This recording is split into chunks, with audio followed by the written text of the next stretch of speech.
Bonjour à tous, je me présente Audrey Boivin. Je suis vétérinaire à Baie-Saint-Paul pour le service vétérinaire ambulatoire des Sommets. Nous avons une pratique que nous appelons très multi-espèces.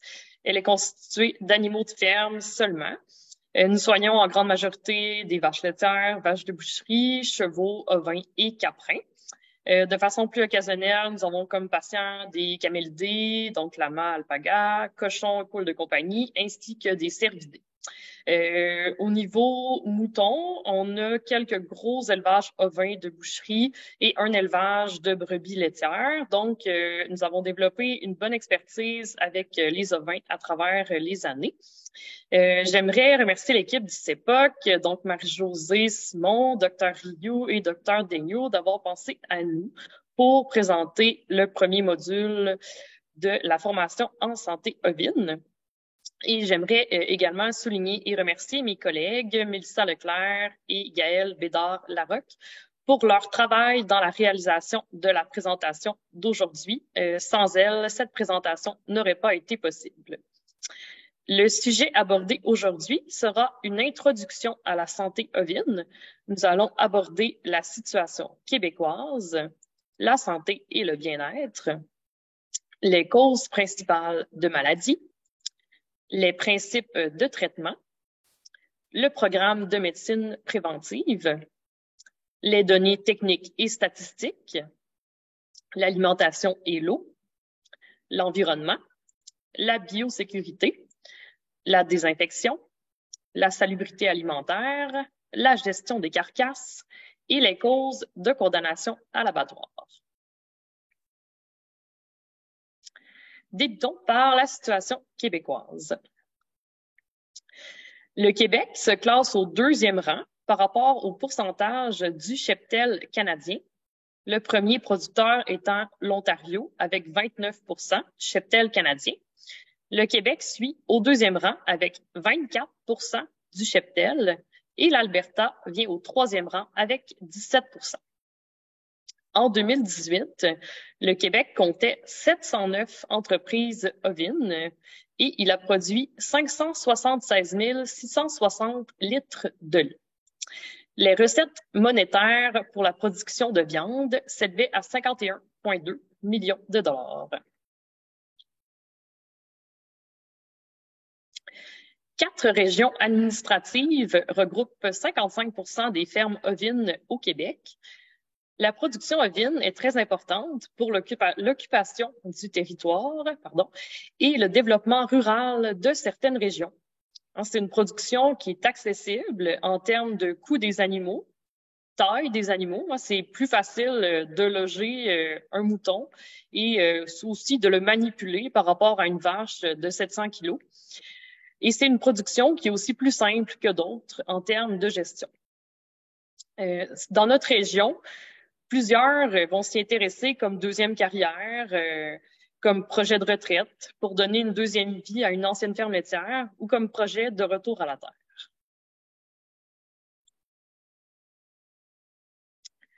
Selon les chiffres de 2017 au Québec, il y avait 98 252 agneaux, 126 777 brebis de boucherie et 6 188 brebis laitières. La consommation de viande d'agneau arrive au 4e rang des viandes les plus consommées au Québec, derrière la volaille, le bœuf et le porc. Au niveau mondial, on voit beaucoup de variations selon les pays. Alors, la viande ovine fait surtout partie du régime alimentaire des Africains, des Néo-Zélandais et des Australiens, alors qu'elle est très peu consommée sur le continent nord-américain.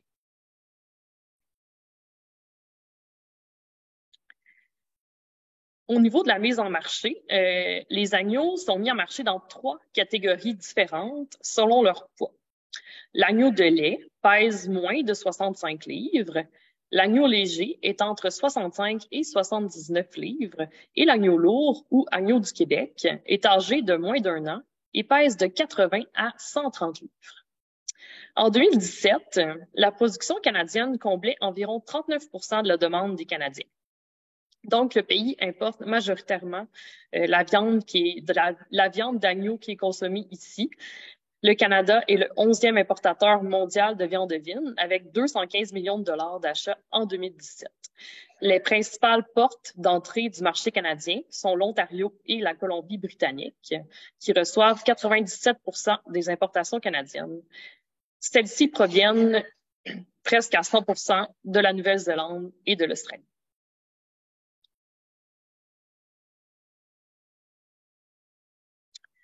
L'agence de vente assure la mise en marché des agneaux lourds du Québec.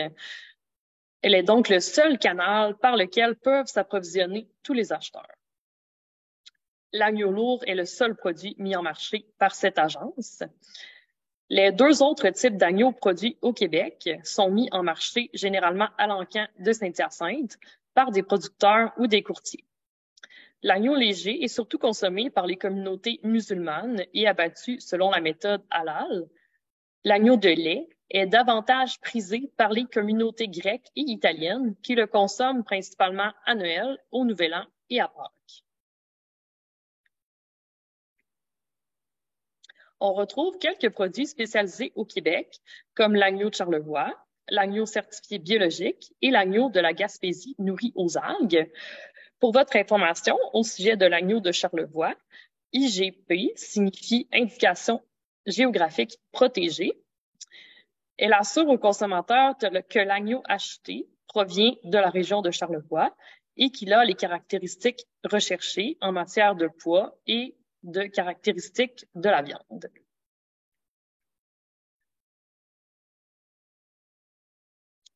Au niveau de la production laitière, le Québec compte environ 28 entreprises laitières ovines. La grande majorité du lait de brebis est transformé en fromage. En 2018, 25 entreprises étaient détentrices d'un permis d'usine laitière, leur permettant d'utiliser le lait de brebis dans leurs produits. 5 entreprises sont des producteurs de brebis laitières qui effectuent également de la transformation. Selon le répertoire des fromages canadiens, le Québec produit plus d'une 50aine de fromages contenant du lait de brebis et la majorité de ceux-ci sont fabriqués exclusivement à partir de ce type de lait.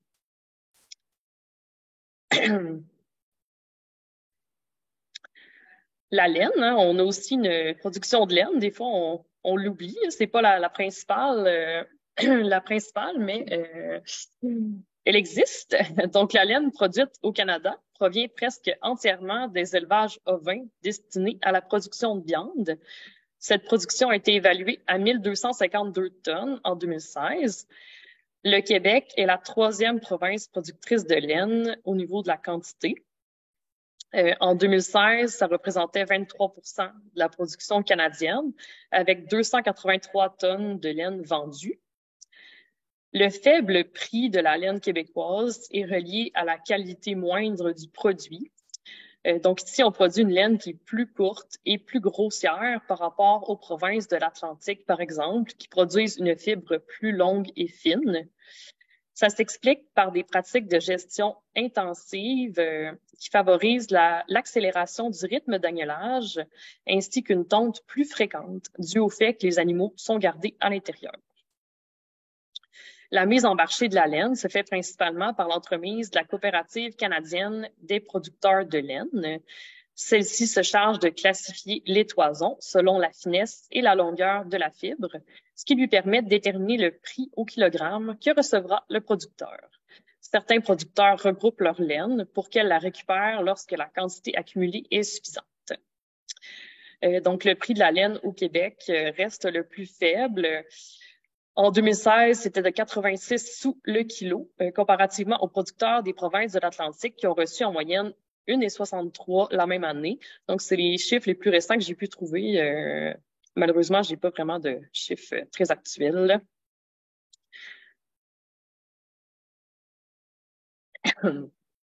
Pardon. L'amélioration génétique est prioritaire pour l'industrie ovine québécoise puisque les performances techniques influencent la quantité, la régularité et la qualité du produit. Les éleveurs de races pures sélectionnent des races et des sujets aptes à répondre aux besoins de l'industrie et à assurer la rentabilité des entreprises ovines. Le Québec occupe la première place au niveau des inscriptions au registre canadien. En effet, en 2017, le cheptel québécois représentait 24% des ovins canadiens, mais les producteurs québécois comptaient pour 34% des animaux inscrits à ce registre. Les éleveurs québécois sont aussi reconnus comme des leaders en matière de génétique ovine au Canada.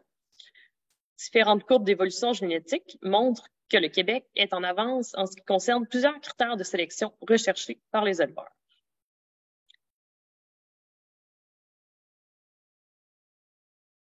Au Québec, nous sommes très impliqués au niveau de la recherche et de l'innovation.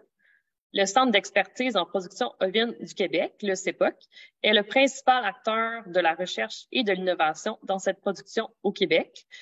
Les facultés de l'Université Laval, de l'Université McGill et de l'Université de Montréal effectuent également de la recherche fondamentale et appliquée dans le secteur ovin. Donc, voici quelques exemples de sujets des recherches complétées et en cours sur la diapositive. Les recherches incluent une grande variété de sujets comme la génétique, la santé, la reproduction, l'efficacité de production, l'alimentation, la régie et plus encore. Le site Internet du CEPOC a d'ailleurs été une grande source d'information pour nous dans la préparation de cette présentation. Donc, je vous encourage à le consulter si un sujet en particulier vous intéresse, concernant les moutons, bien sûr. Il y a une foule de ressources là, que vous pouvez utiliser sur plein de sujets.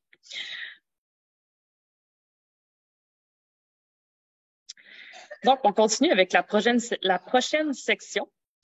Santé et bien-être, un état d'équilibre.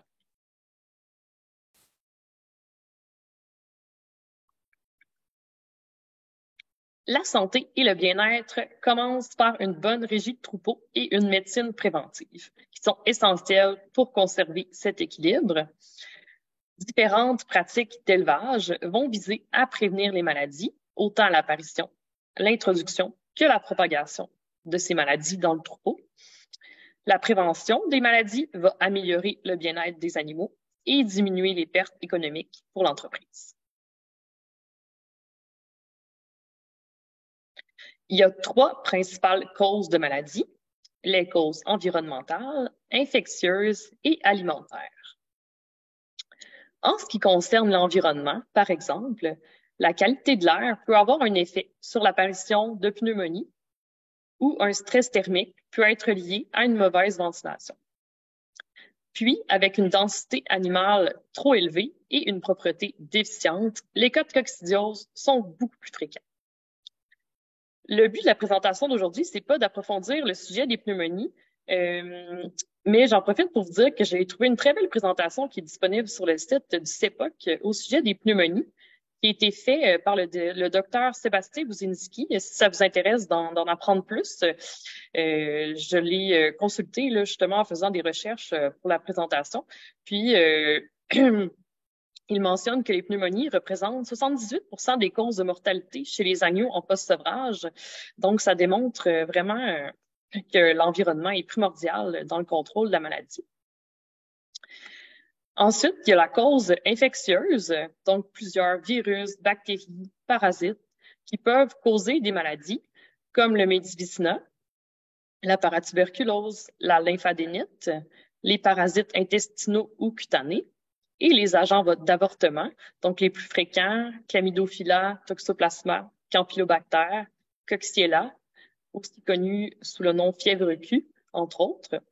On peut prévenir plusieurs de ces maladies grâce à la vaccination, la quarantaine et des mesures de contrôle efficaces dans l'élevage via un protocole de biosécurité. Il ne faut jamais oublier le potentiel zoonotique de certaines maladies infectieuses qui peuvent être transmises à l'humain, comme par exemple la toxoplasmose, campylobactériose, la fièvre Q, la chlamydophilose et l'ectima contagieux. D'où l'importance, encore là, de la biosécurité. La troisième cause est l'alimentation, qui peut causer des problèmes si la ration est mal balancée ou si les aliments sont contaminés, par exemple. D'où l'importance d'entreposer les aliments correctement, d'avoir un bon programme alimentaire qui est adapté à chaque étape de la production, de la supplémentation en minéral, du suivi de l'état de chair et de s'assurer que les agneaux consomment du colostrum en quantité et en qualité suffisante. Ça permet d'éviter des problèmes comme la carence en minéral, le sélénium et l'iode, par exemple, la toxémie de gestation, le faible transfert de l'immunité passive et l'acidose ruminante. Ces trois causes de maladie sont souvent interreliées également. Selon mon expérience, j'ai vécu une situation chez un éleveur où les pneumonies étaient fréquentes et difficiles à traiter sur les agneaux en poste sauvage, malgré le fait que la ventilation avait été améliorée récemment dans le bâtiment. Suite à la visite dans l'élevage, la coprologie a démontré la présence d'une forte infection de coccidiose chez les agneaux. On a débuté un traitement préventif pour la coccidiose pour les brebis en fin de gestation et les agneaux après la naissance. On a aussi fait augmenter les fréquences d'application de litière, donc la paille dans son cas, pour que l'environnement soit encore plus sec. Les cas de pneumonie ont diminué tout seuls suite aux mesures de contrôle de la coccidiose qui affaiblissaient les agneaux et les rendaient alors plus susceptibles aux bactéries de la pneumonie.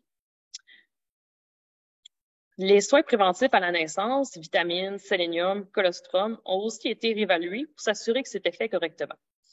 Donc, ça démontre vraiment bien l'interrelation entre les trois causes.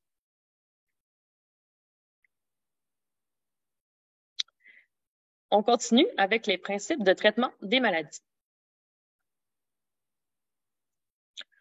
Pour pouvoir bien traiter une maladie, c'est nécessaire d'avoir le bon diagnostic. Et par expérience, c'est parfois très difficile au téléphone. On doit se rendre à la ferme en tant que vétérinaire et suite à l'examen, à l'évaluation de l'environnement, à différents tests diagnostiques et à l'histoire du cas, il sera possible d'établir un diagnostic précis ou une liste de diagnostics possibles. Donc, ne soyez pas surpris si votre vétérinaire vous propose une analyse sanguine, une nécropsie sur un animal mort de la même condition, une échographie, une coprologie, culture bactérienne, virologie ou même un essai de traitement. Un ou quelques-uns de ces tests nous donnent des informations essentielles pour confirmer ou éliminer une cause. Suite au diagnostic, nous pourrons débuter un traitement, soit un traitement antibiotique, antiparasitaire, une correction au niveau de l'environnement ou alimentaire.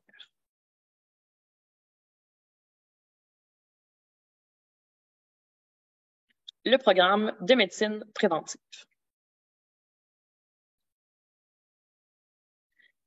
La médecine préventive est adaptée à chaque troupeau en matière de tâches pour le vétérinaire, suivi nécessaire, discussion, etc.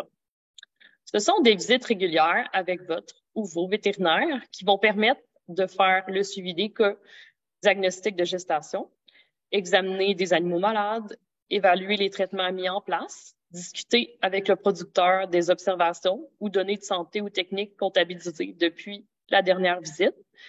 Aussi, ça nous permet de répondre aux questions des clients. Observation de l'environnement, comme la qualité de l'air, les aliments, est-ce qu'on entend de la toux, l'état de chair des animaux, s'il y a des minéraux qui sont servis. Dans mon cas, ça se fait souvent lors des visites régulières, donc aux 1 à 2 mois selon les éleveurs, pour les échographies de diagnostic de gestation.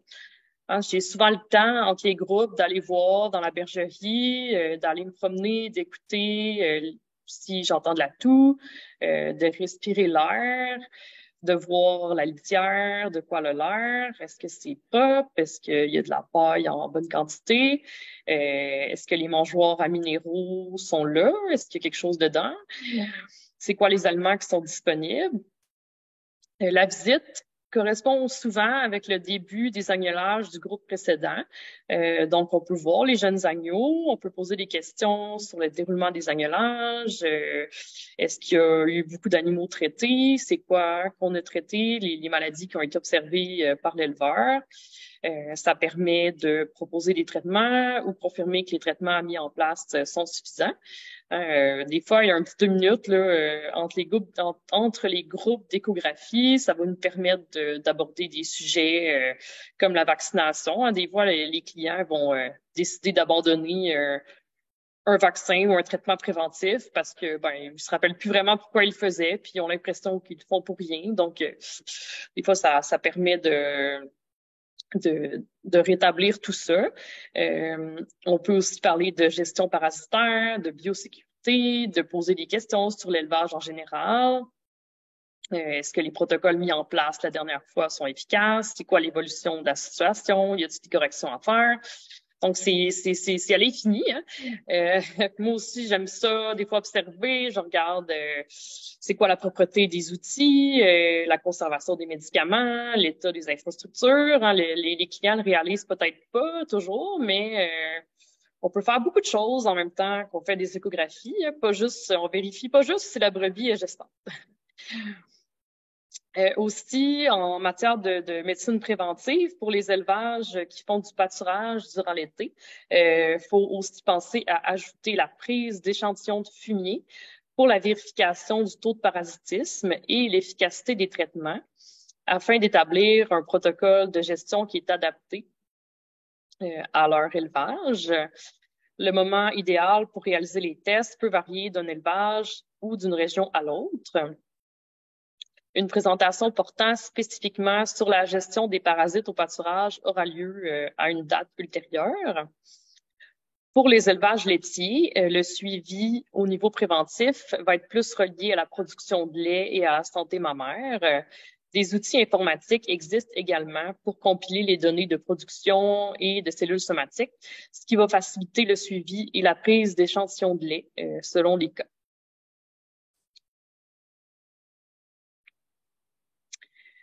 Les données techniques et statistiques. Pour évaluer une situation de façon objective, les données sont très utiles.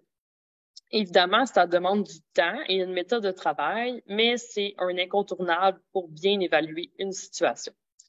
Il y a des logiciels informatiques disponibles sur le marché comme Bergère, mais j'ai des clients qui font des miracles avec Excel ou avec une bonne vieille feuille lignée et un crayon. C'est juste de prendre le temps de tout écrire et de tout noter à quelque part. Donc, ça va nous permettre d'évaluer si ça va bien ou si ça va mal pour vrai. Par exemple, un pourcentage de mortalité d'agneaux, le nombre d'agneaux par brebis, mise bas par année, taux de réforme, taux de gestation, cellules somatiques, production de lait, nombre d'animaux traités, quels traitements ont été utilisés. Donc, ces données vont nous aider à évaluer la situation de façon objective.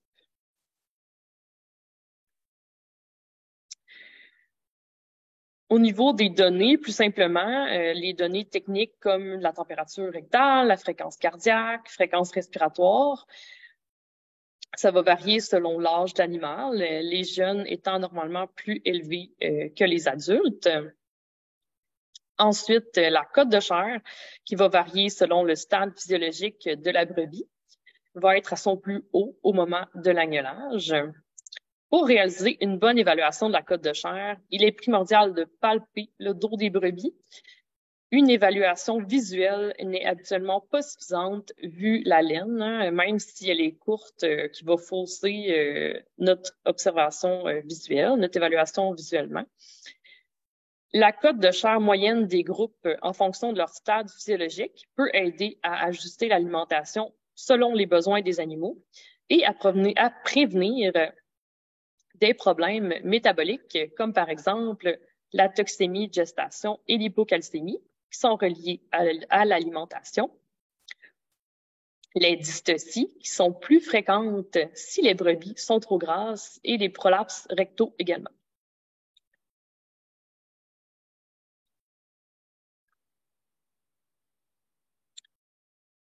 Les recommandations au niveau de la densité animale qui vont varier selon l'âge et le stade physiologique, encore une fois. Comme vu précédemment, la densité peut avoir un impact sur les maladies fréquentes comme la pneumonie ou la coccidiose. Il y a une distinction à faire par rapport à la densité animale réelle, soit la surface disponible dans l'enclos par rapport au nombre d'animaux, du nombre de places au mangeoir. Dépendamment de la disposition là, de l'enclos, il peut avoir assez de place pour que tous les animaux mangent en même temps, mais manquer d'espace de repos, vice-versa.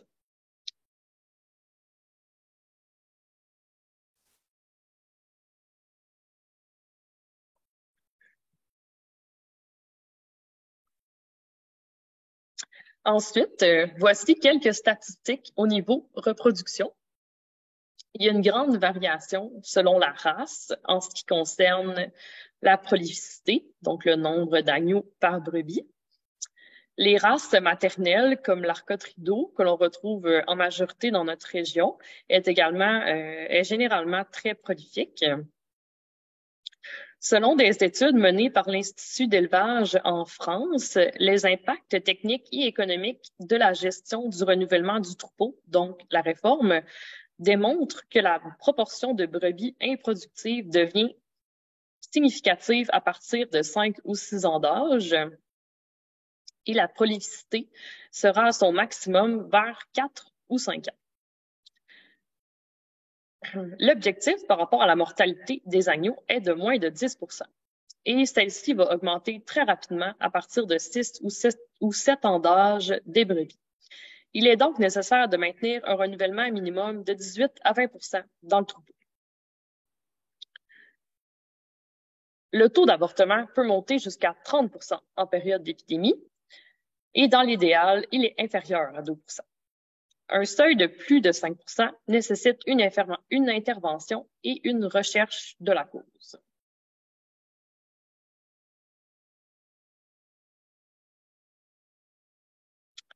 L'alimentation et l'eau.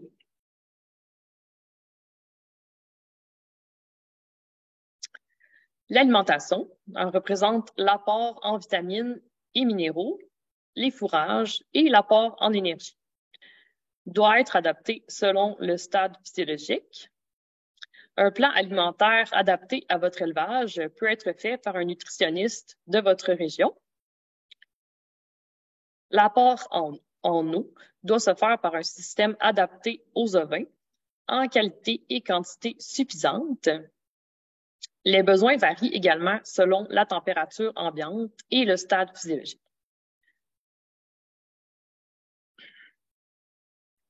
L'environnement. L'environnement concerne la qualité de l'air, la température, la litière, l'éclairage et les pâturages.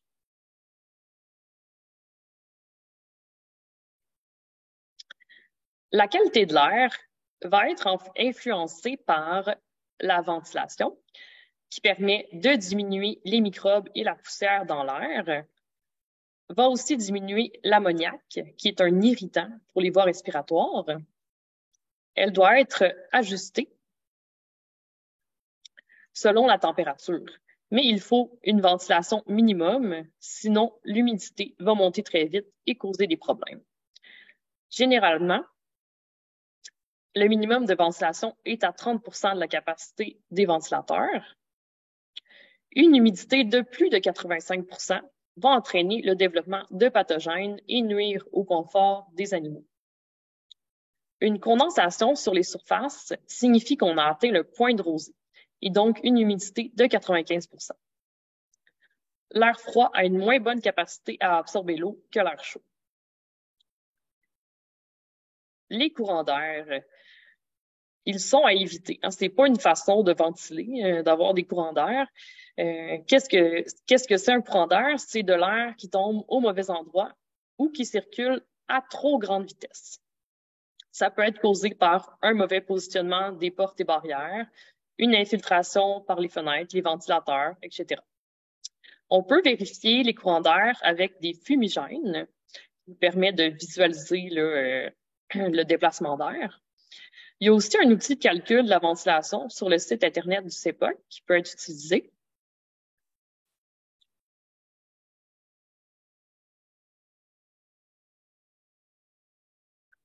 La température. La température idéale varie selon l'âge et le stade physiologique. Pour les agneaux, c'est autour de 18 degrés Celsius. Pour les brebis, c'est entre 7 et 24 degrés Celsius. L'atteinte de la température idéale se fait avec l'ajustement de la ventilation. La source de chaleur principale dans un bâtiment est les animaux. Ça va être important de les tondre, surtout à ce temps-ci, là, en hiver, pour récupérer la chaleur qui est produite par leur corps. Sinon, elle va rester emprisonnée dans la laine et ça va faire augmenter l'humidité ambiante. Dans la plupart des bergeries, un système de chauffage est nécessaire durant l'hiver pour diminuer l'humidité et augmenter la température. En été, si la température est plus élevée dans le bâtiment, les ventilateurs peuvent fonctionner à plus haut régime et ainsi améliorer la qualité de l'air. Les pertes de chaleur dans un bâtiment peuvent être causées par une mauvaise isolation, les infiltrations d'air, une trop faible densité animale ou des plafonds trop hauts. Normalement, le maximum est de 10 à 11 pieds.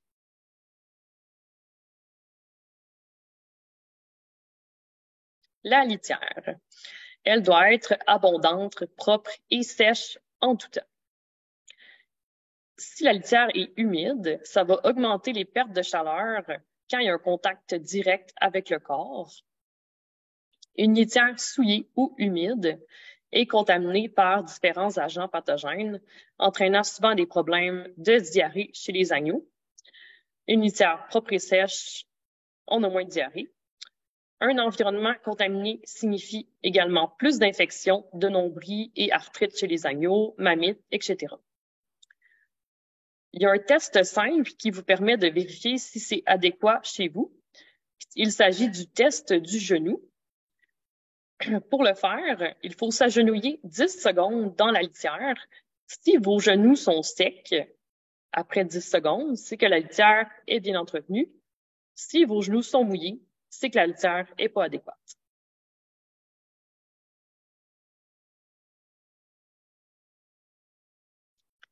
L'éclairage. Aussi peu que 12 lux permet aux animaux de détecter la variation jour-nuit, mais d'un point de vue pratique, un minimum de 50 lux est recommandé pour faciliter les travaux de régie, pour quand même bien voir les animaux. Les recommandations françaises pour la photopériode parlent de plus de 200 lux, mais ce n'est pas souvent le cas au Québec. En 2007, il y avait eu un petit projet de recherche pour ça, puis les observations qui avaient été faites, c'est que dans les élevages, c'était en moyenne 21 à 133 lux qui étaient observés. 200 lux, ça correspond à un appartement qui est très bien éclairé. 40 lux, c'est un ciel qui est très couvert. Pour vous donner une petite idée, là, une petite perspective, un éclairage suffisant dans les zones d'alimentation, ça les rend plus attirantes pour les animaux.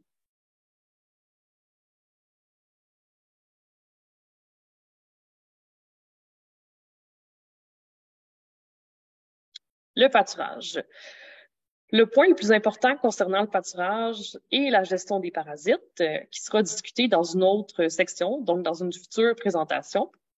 Les autres points à considérer, c'est la rotation des pâturages, le choix des cultures, l'accessibilité à des abreuvoirs et aussi l'accès à des abris, surtout l'été, protégés du soleil, de la pluie et du vent, selon la saison.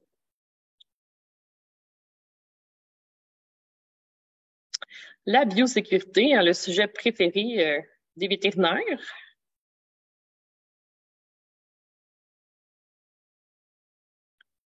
L'objectif de la biosécurité, c'est de minimiser, prévenir ou contrôler l'introduction des agents pathogènes, leur propagation sur la ferme et la dispersion à l'extérieur de la ferme. Votre vétérinaire peut vous aider dans l'élaboration d'un plan de biosécurité. Pour les vétérinaires qui étaient moins à l'aise avec le sujet, nous avons développé notre expertise avec les bovins laitiers dans les dernières années suite aux nouvelles exigences du programme Lait canadien de qualité. Donc, les mêmes principes vont s'appliquer pour les élevages ovins.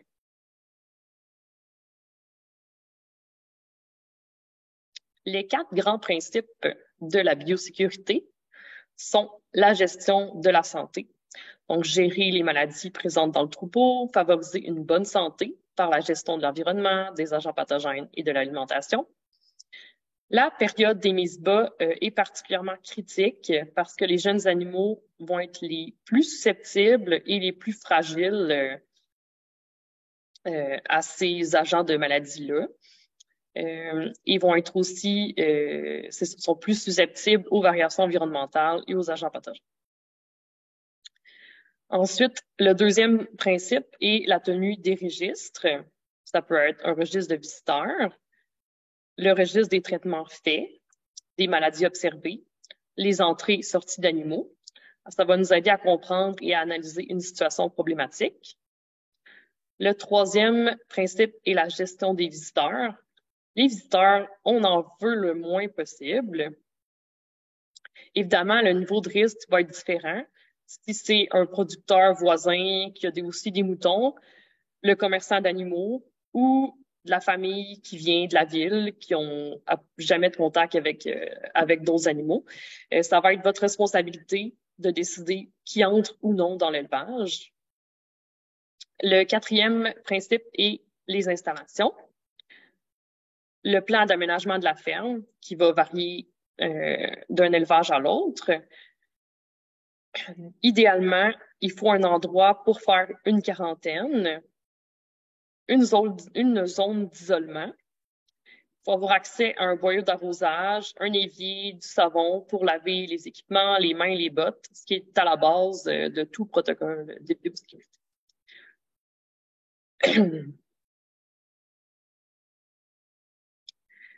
Les principales sources d'introduction.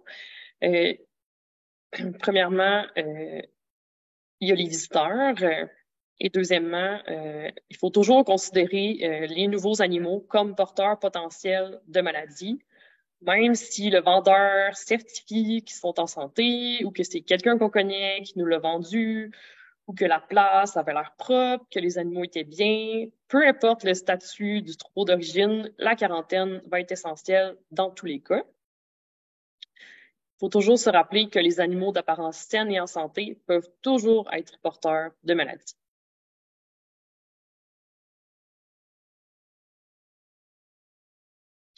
Donc, la quarantaine va être d'une durée variable selon la provenance des animaux, leur stade physiologique, la réalité et le statut de l'élevage.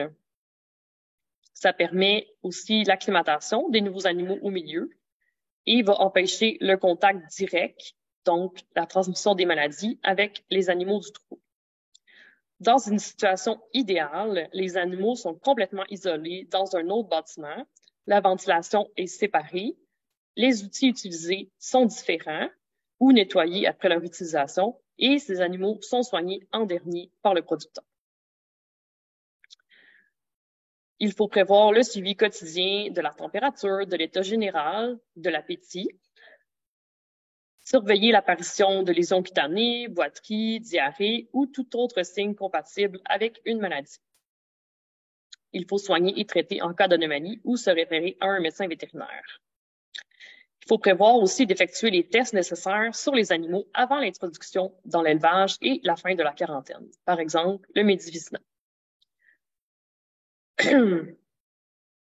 Ensuite, il faut avoir une zone d'isolement ou une infirmerie qui permet d'isoler les animaux malades des autres animaux du troupeau.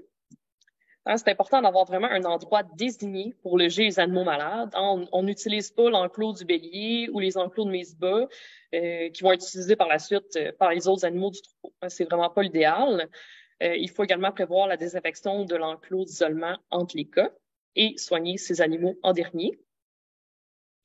Le quai d'embarquement-débarquement va empêcher le contact entre les nouveaux animaux et les animaux de l'élevage, va aussi empêcher l'accès du commerçant d'animaux au site d'élevage. Il y a ce qui existe aussi qu'on appelle le corridor danois. L'objectif de ça va être de créer une séparation physique entre l'extérieur du bâtiment et l'intérieur de la bergerie où sont gardés les moutons. Ça permet de faire le changement de bottes, de vêtements, lavage des mains, etc. avant d'entrer en contact avec les animaux. Donc, quand on passe la porte de la bergerie, on n'entre pas directement en contact avec les animaux. Il va y avoir comme une zone tampon là, entre les deux qui va nous permettre de mettre en place notre protocole de biosécurité.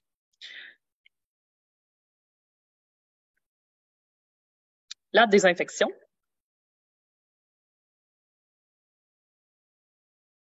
La désinfection va permettre de diminuer la quantité d'agents pathogènes dans l'environnement et sur les surfaces. Avant de désinfecter, il faut nettoyer, donc enlever toute la matière organique et la litière avant d'appliquer le désinfectant.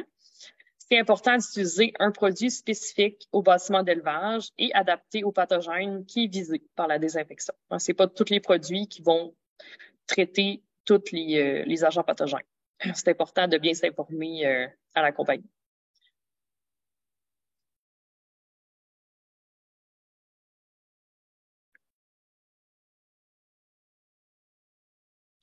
Tout outil de travail qui entre en contact avec les animaux doit être nettoyé entre chaque utilisation pour limiter la transmission des maladies d'un animal à l'autre, que ce soit des outils pour la codectomie, la castration, la pose d'étiquettes, la tonte, le parage des onglons, matériel d'agnelage ou de l'allaitement artificiel, matériel de traite.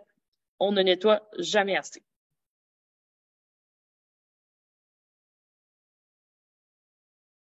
La désinfection des nombrils des agneaux va aider à prévenir l'entrée des agents pathogènes par le nombril. Ça va diminuer les infections de nombril, les septicémies et les arthrites septiques, pour ne nommer que ceux-là. Ça peut être fait avec de l'iode ou de la chlorhexidine. Il faut être attentif lors de l'application et le mettre seulement sur le nombril, car certains produits sont très irritants pour la peau ou pourtour du nombril.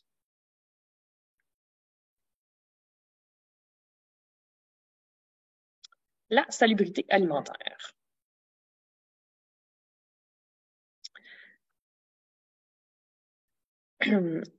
La biosécurité, donc, va éviter l'introduction et contrôler les zoonoses dans l'élevage afin de limiter la contamination des aliments. La santé des animaux. Une meilleure santé contribue à une meilleure qualité de l'aliment produit. La gestion des médicaments. C'est important de respecter les temps de retrait qui sont spécifiques à l'espèce et la posologie prescrite. La gestion des carcasses va éviter la contamination de l'environnement et la transmission des maladies aux autres animaux de l'élevage et aux autres élevages aussi. La traçabilité va nous permettre de retracer un animal atteint d'une maladie d'importance et les animaux en contact avec celui-ci. Donc, c'est des facteurs qui vont influencer la salubrité alimentaire. Le point commun entre le bien-être des animaux, la biosécurité, la santé et la salubrité des aliments est la prévention des maladies.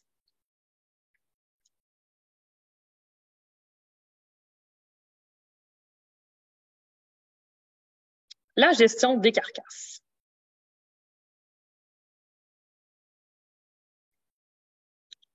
Selon les réglementations du MAPAC, lorsqu'un animal meurt, le producteur a un délai de 48 heures pour se départir de la carcasse.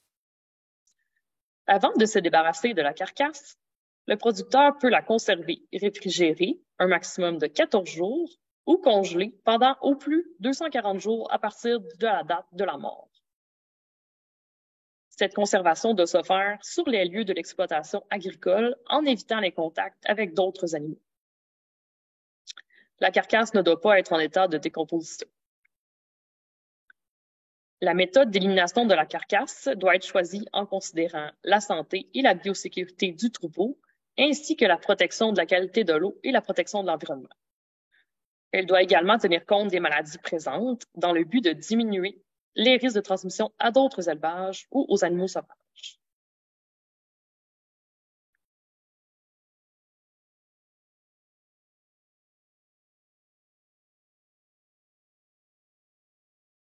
En général, les possibilités pour le producteur sont la récupération et l'écarissage, l'enfouissement à la ferme, l'incinération à la ferme, l'envoi dans un lieu d'élimination ou le compostage à la ferme. Pour l'écarissage, il s'agit du traitement des viandes non comestibles visant à retirer tout ce qui peut être utilisé dans diverses industries. Les carcasses sont récupérées par des détenteurs de permis d'exploitation d'ateliers d'écarissage régis par le MAPAC. Les carcasses doivent être en bon état, idéalement conservées dans un local réfrigéré. SANMAX, qui est le principal écarceur, prévoit l'arrêt de la collecte des animaux euthanasiés ou barbituriques. La date est encore inconnue, ce sera à suivre au courant de l'année ou en 2024. Donc, d'autres méthodes d'euthanasie sont envisagées et à privilégier si c'est la méthode principale de votre élevage. L'enfouissement à la ferme, lorsque les carcasses ne peuvent être récupérées pour différentes raisons. Des fois, c'est que l'écarceur veut juste pas passer ou la température extérieure ne nous permet pas de les garder pendant le délai nécessaire pour la récupération. Ça requiert aucune autorisation ni aucun permis. C'est une méthode qui est recommandée seulement pour une petite quantité de carcasses. Il y a certains sols qui ne s'y prêtent pas, comme le sol sablonneux ou la terre noire. Et vous avez l'obligation d'obtenir un registre qui indique la quantité et l'emplacement des carcasses en fuite.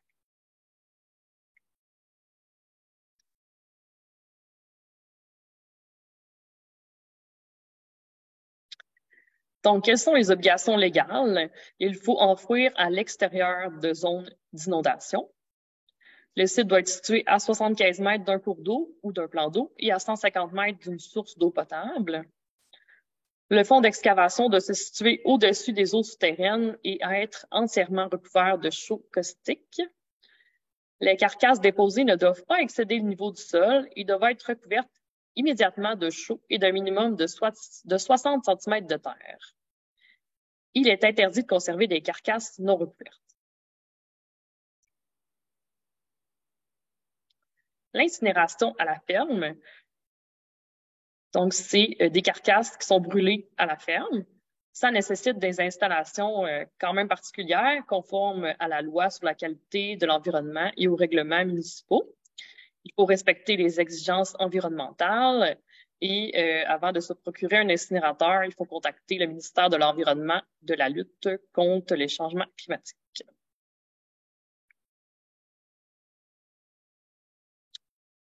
L'envoi dans un lieu d'élimination, ça s'applique seulement pour les carcasses ovines et caprines. Donc, il s'agit d'envoyer la carcasse dans les déchets domestiques. Il faut toujours placer les carcasses dans un double sac de plastique bien fermé.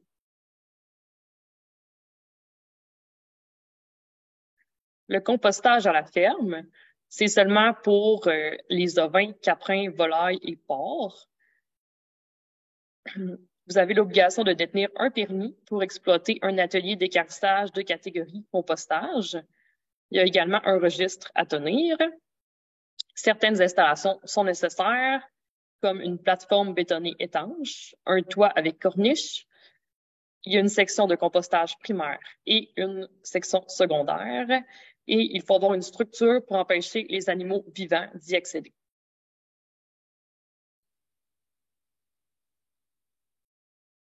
Donc, on arrive à la dernière section, la condamnation des carcasses.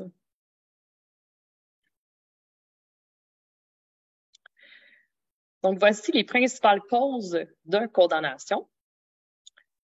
Premièrement, la lymphadénite caséeuse.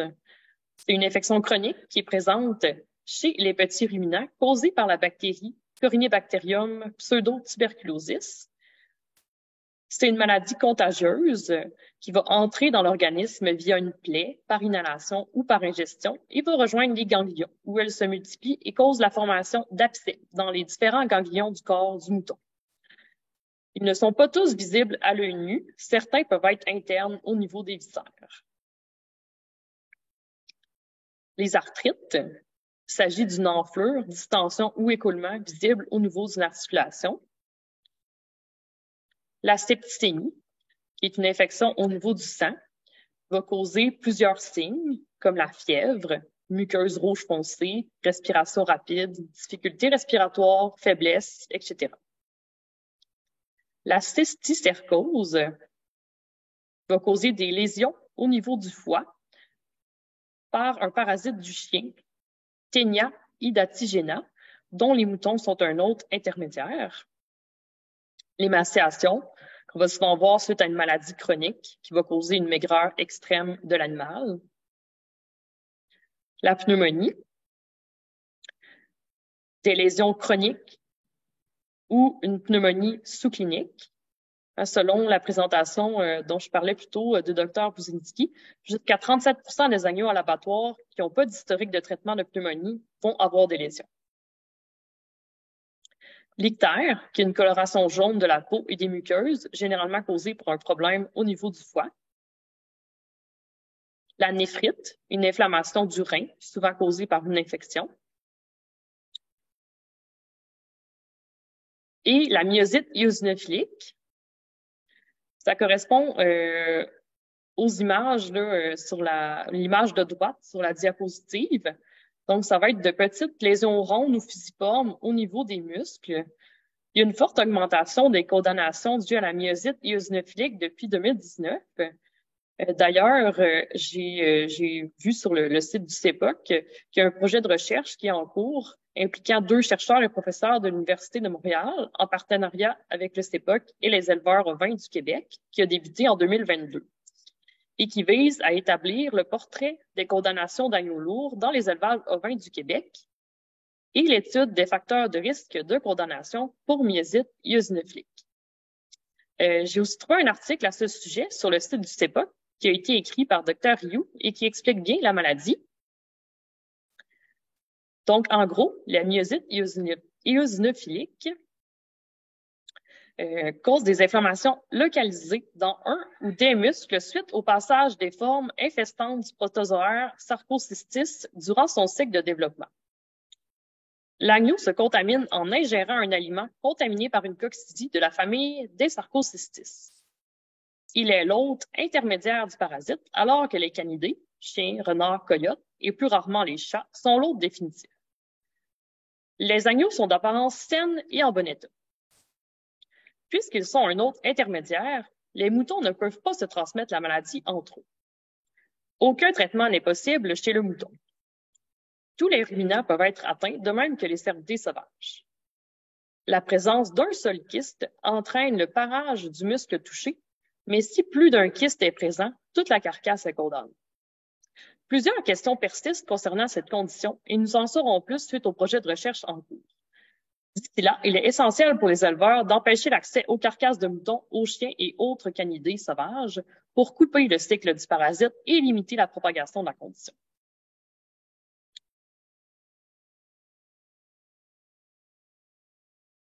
Voilà, c'est ce qui complète le premier module, soit l'introduction à la santé ovine. J'espère que vous avez apprécié et je vous remercie pour votre attention.